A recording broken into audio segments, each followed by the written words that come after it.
Arizona. We begin with WIAT 42 Sports Director Chris Brees and Lauren Sisler, who are live in Phoenix. Sherry, this is the day everybody's waiting for so eagerly and maybe even anxiously for a lot of fans, some of the teammates, some of the coaches. Alabama set to arrive here in Phoenix just before 6 p.m. Central Time, and a really unique schedule they had this morning. Yeah, if you take a look at this video here of Alabama taking off from Birmingham, they went to Tuscaloosa in Birmingham, but also practiced this morning for 2 hours, and coaches told us they were treating this kind of like an extended week, as if they were coming off a bye week, and that Wednesday was like a Monday practice. So you can imagine this was more like a Wednesday practice for the Crimson Tide as they get ready for this national championship game. Meanwhile, in South Carolina, Clemson on the western side of the state taking off earlier today.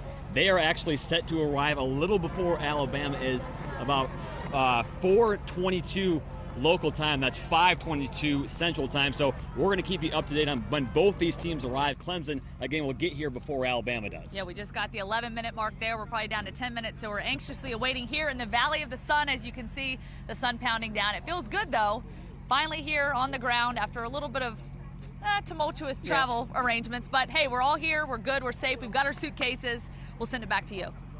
All right, thanks, Lauren. Thanks, Chris. Certainly. Watching WIAT CBS 42 News.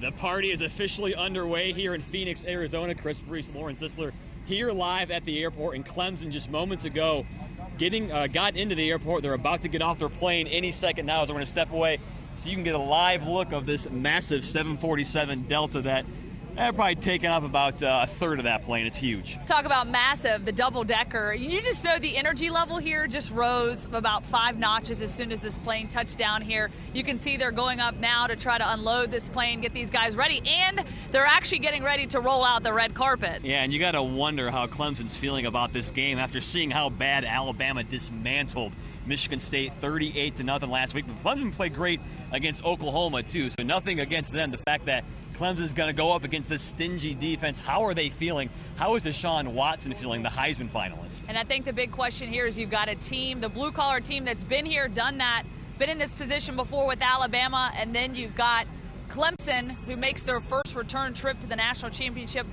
and their first go-round since 1981, so they're certainly going to be coming in here, but this team is loose, and as you can see, Dabo Sweeney there. Stay on this shot, guys. Walking off the plane as we speak. An exciting time. The band is playing. Everyone's getting fired up now. And Dabo's story is just a great one. You know, the upbringing he had with his mother, living with him in Tuscaloosa when he was in college at Alabama.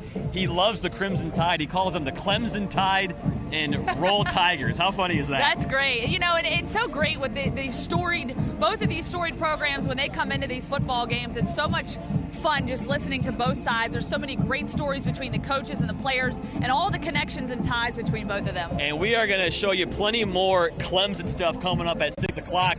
For right now, we are going to go to a break, and we will have Alabama coming up. They are set to arrive just before 6 p.m. Central Time. She's Lauren, I'm Chris. More news coming up after the break. Team touchdown earlier today in Arizona. Chris Brees, Lauren Sisler will continue our coverage. You guys saw both Alabama right now and Clemson earlier get off that plane, guys.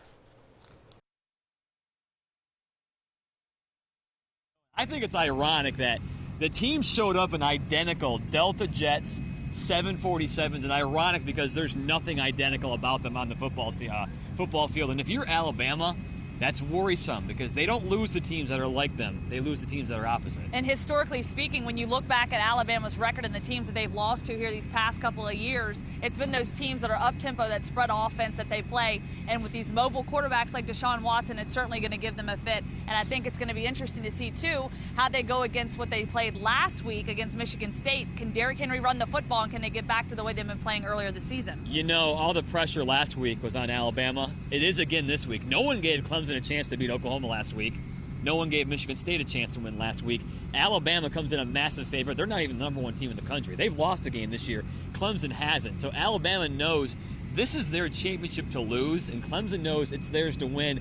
It's just another reason why it could be scary, too. And the big storyline that has been this way all season long for Alabama is to finish. That is what they've been focused on. That has been their motto. These guys have earned this spot. That's what Nick Saban talked about all week long. We've earned the right to be here. Now we've got to go out there and get this job done. In reality, it's all they've talked about the last 11 and a half months, ever since they lost to Ohio State on January 1st, 2015. We'll be back later in sports. We're going to talk more about Alabama and Clemson, and we're not forgetting about Jacksonville State. They're in Frisco, Texas, playing for the FCS National Championship. Guys, back to you. All right, Chris, of course, So that football game in Glendale, Arizona, we've been talking about for 10 days, just became very real. Chris Brees, Lauren Sisler, both teams have arrived in Phoenix on identical planes, ironic enough. And you look at the Crimson Tide, is this their game to win? Because we know they've got all the pressure on them. They just arrived about 45 minutes ago. Yeah, and what's crazy, they actually put in practice earlier today, a 2-hour practice. You can take a look at the video of Alabama coming off the plane earlier. They actually flew from Tuscaloosa to Birmingham to get on that big bad boy there, that double-decker, to get here to Phoenix. And as you said, this game is real. We are 3 days from kickoff. These guys are prepared, they're ready, and you know this is a business trip for these guys. I think the fact that they went to work and practice this morning kind of says it all. The fact that they're ready. They don't want to miss 1 second of practice. And Clemson doesn't either, because they were going to have sanctions on how much they could actually practice earlier in the week, Which with them big, being with them being in winter semester now, but they got rid of that so they can practice as much as they want. They arrived at about 5 o'clock before Alabama, and they're the team with nothing to lose. They have not won a national title in 25 years. Nobody expects them to win the game. They're a 7-point underdog, so Clemson's got to be going in very loose. Yeah, and another team in our state, in the state of Alabama, playing for a national championship, Jacksonville State, the FCS National Championship, going against North Dakota State, the 4-time defending champ. It's going to be a big game. Yeah, and the fact that North Dakota State gets their quarterback, Carson Wentz, he's back. He's going to play. He's been hurt all year long. That's not good news for Jacksonville State.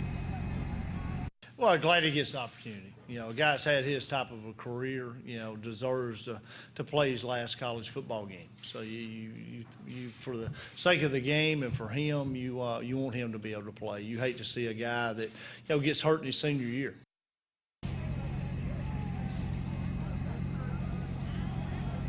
So you know, it was a tough task to start. Now it's even harder with this guy playing now. Absolutely, and of course we'll have much more coming up from Frisco, Texas. Chris Wrinkle will join us there coming up later on tonight as we join you again on 10 o'clock. Guys, back to you. Been a long day. All right, Chris and Lauren live. By Monday, we could have 2 college football championship trophies in the state. For the Crimson Tide, it'd be number 16, Chris and Lauren back in the desert. At about 6:20 p.m. Central Time, the Alabama Crimson Tide touching down in Phoenix for the national championship against Clemson. And you got to wonder, are the Tide ready for the moment? That's been the big question all year long for this team, Chris Brees and Lauren Sisler. You know they've been laser focused every single day since that loss to Ohio State last year, and now is their time to prove it. And you can see that their focus has been locking in with each and every game. You saw that against Michigan State in the college football playoff semifinals. Nick Saban talks about how special this team is, this group, this unit. He talks about how the resiliency, the leadership on this team, and that this is going to be the team that's going to get this job done. Yeah, I've seen teams playing bowl games that look slow and out of shape. I've seen teams that look, you know, really fast. I'd rather look really fast, but I hope we're not out of shape, because it's going to be, you know, a 60-minute game, and there's going to be more plays, and the pace of play is going to be faster, and we're going to have to adapt and adjust to it. This Alabama football team so focused that they went to work for a 2-hour practice back in Tuscaloosa before getting on a plane and coming here to Phoenix. That tells you everything about how much they want to prepare. Every second matters. And then you look at the Clemson Tigers. They have absolutely nothing to lose. It's a team who's #1 in the country. They're undefeated, but they go in a 7-point underdog. And Dabo Swinney, you know his story, the back roads of Alabama, growing up, loving the Crimson Tide, but he wants nothing to do with that right now. He's all about the orange. He's not giving tickets to anybody in his family unless they're orange, and he's got a great way of keeping his players loose this week. You know, I got a lot of friends in Alabama, and for all of them, I've got a few of them that are conflicted. You know, I've kind of found out where I stand with some of them. But it's a great matchup, and 2 best teams. I think everybody's got to be who they are, and I think, you know, his relationship that he has with the players is the most important thing, and I think that's always been really, really good. And that may be the one big key for Clemson. They're loose. They really have nothing to lose because it's Alabama's game to lose. And another team playing the underdog role, that is the Jacksonville State Gamecocks, getting ready to go head-to-head with North Dakota State in the FCS National Championship in Frisco, Texas. That's where Chris Wrinkle joins us now. In the world of FCS football, all roads lead here to Toyota Stadium in Frisco, Texas, and that's where Jacksonville State and North Dakota State find themselves, playing for all the marbles on Saturday morning. And for Jacksonville State, they haven't won a championship in 24 years. 1992, the last time a national championship came to Jacksonville, Alabama, and the team is committed to ending that drought. There's a lot of energy from the fans and the coaches. They're ready to finish the job.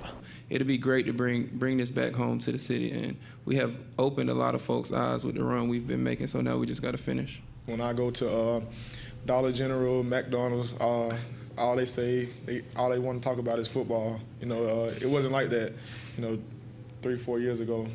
So for a fan base that's waited for 24 years, they still have to wait one more night before that drought is potentially over. Kickoff between the Gamecocks and the Bison, 11 a.m. on Saturday. Until then, from Frisco, Texas, Chris, Lauren, as they say around here, stay cocky. And that has been the mindset for this Jacksonville State team all season long. They've never embraced that underdog role. They never thought they would even lose to Auburn this year. So certainly going into this full force, knowing that they can get this win.